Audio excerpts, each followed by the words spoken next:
Alright, peace and greetings, YouTubers. So, welcome to part 2 of my Your Questions, My Answers series. You ask the questions, I get the answers. Just don't come at me with nothing crazy. And you can submit your questions in the comment section or the inbox or however else you can get in contact with me. So, let's make it happen. The first question was asking me, what are your favorite Michael and Janet albums? When it comes to Michael, it's probably Off the Wall, just because I think Off the Wall has all the classics that I can appreciate. You know, Bad and Thriller have classics too, but Bad and Thriller were so overexposed and overplayed all the time, you can't really enjoy the songs. Like, you're probably not going to catch me driving in my car playing Smooth Criminal or Beat It, just because you always hear it all the time. But no, Off the Wall, it had Rock With You, which is my karaoke song, by the way. When I'm in good voice, I'm going to rock with you that night. But if my voice is shot, I do Bobby Brown, my prerogative. And if my voice is real jacked up, I'll stay monotone and do Music Soul Child and do something he got. But, so Off the Wall, that probably has most of my favorite Michael songs. So, like, I Can't Help It, and She's Out of My Life, and Off the Wall, and Burn This Disco Out. Those are some really good songs. Don't Stop Till You Get Enough. Really good album. But I do like History, and I also did like Dangerous. Dangerous because New Jack Swing was my favorite subgenre of R&B in the 90s. So The Jam and The Why You Wanna Trip on Me and In the Closet and Remember the Time and She Drives Me Wild and Dangerous. I love all of those. History, I enjoyed History for the Earth Song video alone. That by itself just made me say, okay, Michael, I see what you did there. I appreciate that. That's probably, in my opinion, one of his best videos, Earth Song. People may disagree, but that's my favorite. But the Bad Tour, I will say, is my favorite Michael tour, oddly enough. I enjoy that tour. That's the raw Michael that you get where it's just rough, especially the beginning of the tour when it wasn't this big massive tour yet and he was working out the kinks and he was doing all the songs off the Destiny and Triumph album. That's the Michael, I F with that Michael. As far as Janet, my favorite album is Velvet Rope. Her best album is Rhythm Nation, but my favorite is Velvet Rope. I think that's where she was the most creative artistically and she took the most gambles and really stepped outside of the box and did something different from what other people were doing at the time. And then, of course, there was that epic tour that came with it. So, Velvet Rope.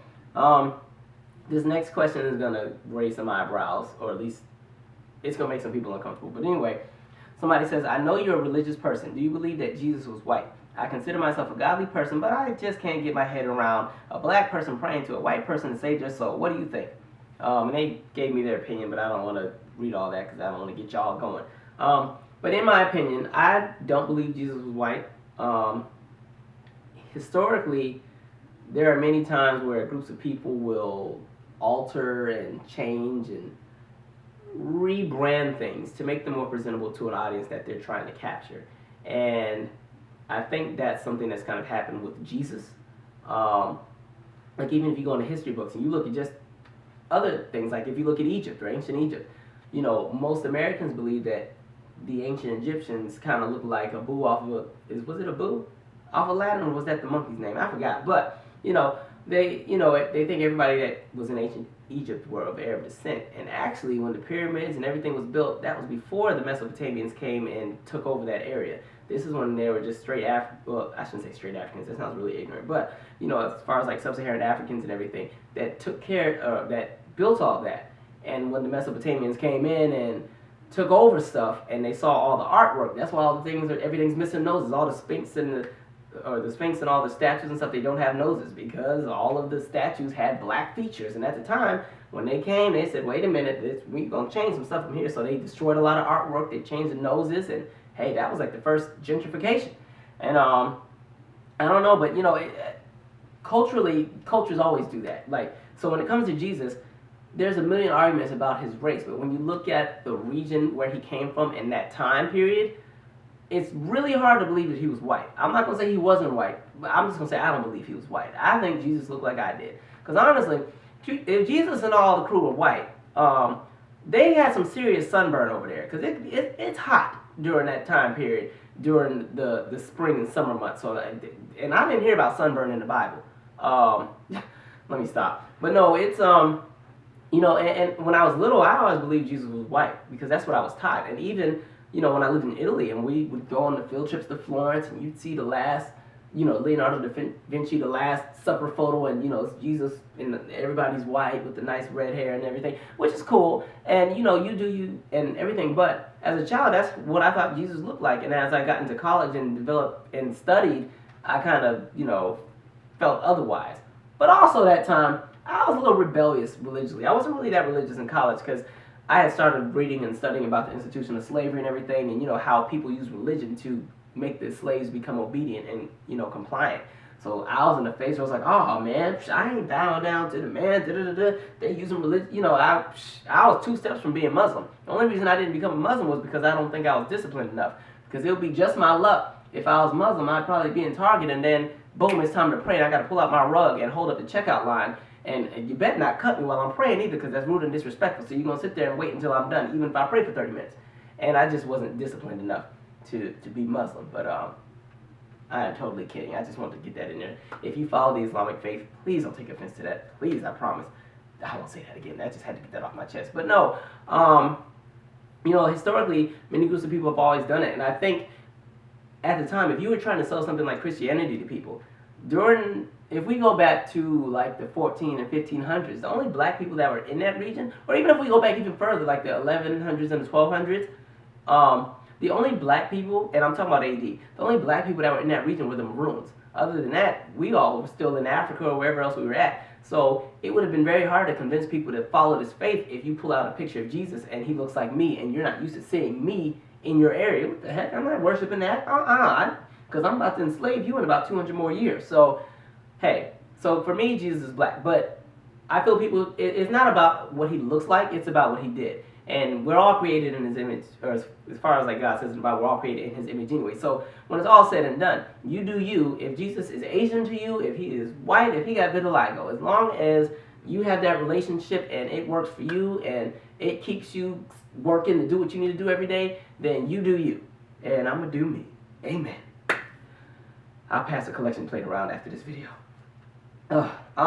Moving on, and that's a really good question. It's something that's always going to be debated. It's a really interesting question. So my answer, I don't know if I gave you a straight one, but for me, I don't think Jesus was white. I think he looked like I did. But shoot, I thought God used to look like Martin Luther King when I was little. Because, in the churches, they had Martin Luther King on the church fans if they didn't have the funeral home ones. So I always thought that was what God looked like for the longest, until I realized Martin Luther King was a real person and he got killed. I said, oh, wait a minute, God ain't dead. Hold up. He's yet alive. Moving on, another person asked me, will you ever have someone co-host a video with you? If so, who? The only person I would ever let co-host a video with me currently lives in Seattle, Washington, and I'm in D.C., so it just won't happen.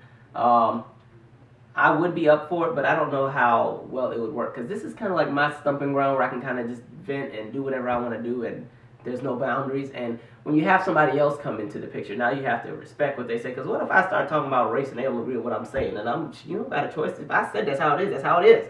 But I don't know. I would be up for it. Maybe if I had like some type of special video or something and I needed other opinions, maybe I'd do that. Like maybe have like 2 or 3 other people and we just argue. That might be actually a good little video. Thank you for giving me that idea. I might do that on the next video. But if I could pick a celebrity to co-host with me, I would kill for Chris Rock to be on my video. I'd probably shut up and let him do all the talking. But Chris Rock is one of my favorite people to hear commentary from when it comes to social issues, because he can give a very educated and political response, but also be freaking hilarious. Moving on. What do you think of the videos like the Legends panel? And would you ever do one? If you're not familiar with what they're asking, the Legends panel is basically a parody video. And that and this other show called Got to Be Real. And what they do is, fans of different music artists will take different clips of their favorite entertainers and piece them together and make a show out of it and do voiceovers. So you have a clip where you have, Patti LaBelle and Aretha Franklin arguing, and you have Beyonce and Rihanna arguing. And I actually enjoy them. I think they're hilarious. And as a fan of most of the people that are in those shows, I can, it's good to have a sense of humor. Because I think some people are a little too uptight. Like, case in point, the Mariah fans hate my BET Honors video. They hate the fact that I said that she lip-synced. And they want to argue me down and fight and cuss me out and send me inbox messages because they're like, don't say that she sang live. Listen to this. And if you go listen to this clip and compare it to this, I'm like, I'm not doing all that. I was there. I know what I heard. And as a Janet fan who came out of the school of lip sync, I know when somebody's not singing live. And I know she didn't sing live. So, and it's not against Mariah, but damn, if she lip sync, she lip sync. Let's not act like she doesn't lip sync anyway. But, sometimes people got to loosen up. So this is why I like the Legends panel, because basically, and the Got to Be Real, they address things that all of us say about the celebrities anyway. It's what everybody thinks. So some people hate it because they think it's disrespectful, but I think it's funny. People got to loosen up. Yes, you could, like, hell, they go in on all of my favorite entertainers, But, you know, that's the way things go. As a Janet fan, I should expect that people are not going to like her voice. That's obvious. So clown her voice all you want. I don't think she can sing either. She can carry a tune, but she's no Whitney. Moving on. Somebody asked me, somebody asked about Instagram and Twitter. My thing with Instagram and Twitter, because a lot of the kids that I work with do watch my videos and my Twitter is not as family friendly as my YouTube channel, I don't ever broadcast all that. But if you do want that, I would gladly give it to you via inbox. Somebody asked me how come I don't do album reviews.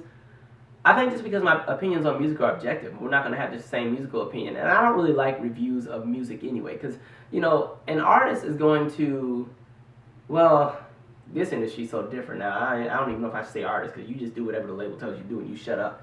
But there was a time period where the artist would be so artistic that they would really just do whatever they wanted. And whatever they were feeling, that's what made the album. This is why I appreciated somebody like Joni Mitchell.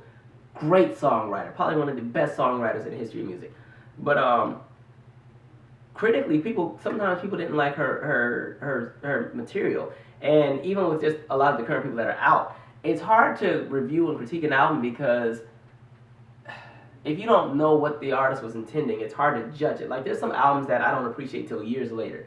So I feel like if I give an album review off of a first listen, it's not going to be very genuine. It's going to be very spur of the moment. So of course, all the cookie cutter, microwave, funky sound good songs are going to be the favorite ones off the bat. And usually, it's the ones that you ended up hating when you first heard it end up being a better song. So I don't know. Maybe I'll start doing a few album reviews. I don't know. I kind of did one for Beyonce's, but it was more so about the album itself, just how she came out with it. The next one was asking me, did I ever go Greek when I was at Howard? No, I didn't go Greek. It just wasn't for me. It wasn't my thing. It works for some people. For me, it wasn't. I think I was already confident in who I was, and I didn't really feel that going Greek at that time would have been appropriate for just the things I was trying to do in life. And as an RA who got to watch people transition from being themselves into certain organizations, I saw a lot of things I didn't like. And I was like, this probably not for me. I would like to be a part of something where there's like a brotherhood or something. I would really love to be a part of that. But at Howard, no, I didn't go Greek. I was going to tell y'all what I would have pledged, but never mind. But I am a proud member of Jackson 5 Platinum, where we enjoy the benefits of all 9 Jacksons. I'm kidding. The last one I'll do, somebody asked me what I consider doing like a meet and greet. Because of course, yes, I'm in the DMV, and the person was saying, well, yeah, it's obvious you're in DC. Would you ever consider doing a meet and greet where, you know, you can kind of hang out with your subscribers and stuff? For me, I don't think I'm of the caliber to even have the nerve to say I'm going to host a meet and greet, because in all reality, who am I? You know, not to bash myself, but I'm really a nobody on YouTube. I don't have a lot going for me at the moment as far as anything with an audience. I am building a brand and I'm trying to get there. So I wouldn't call it a meet and greet. I would be up to meet people and network and chop it up and stuff, but I don't think I'd be like, oh, I'm doing a meet and greet at Starbucks on K Street, so meet me there at 2 p.m. and I'll be doing autographs. People are like, exactly, who are you and what do you do? Plus, I don't know, I be pissing off a lot of people on YouTube when I speak social issues, so somebody might show up there with a switchblade and try to cut my throat and get blood all over my new clothes. I'd be real pissed off. But no, I would be up to like network and meet with certain people if people want to just link up or something, or, you know, that's a little bit different. But a meet and greet, I don't think I'm a celebrity, so celebrities do meet and greets. I'm not a celebrity yet. Hell. I think I'm going to stop. I have a whole bunch more. I'll get to them though. Also, Generation Black episode 3 is out. Check it out. You can check the YouTube channel, Generation Black 2013. This is episode 3, Typecast Oppositional Identity. And you can subscribe to that channel. I'll do some more of these later. I just don't want this video to be too long. Once again, anybody who follows the Islamic faith, please don't be pissed off at what I said. I really didn't want to offend anybody, but I was just thinking about that the other day. Anyway, moving on. So, I'm out. Subscribe. Deuces.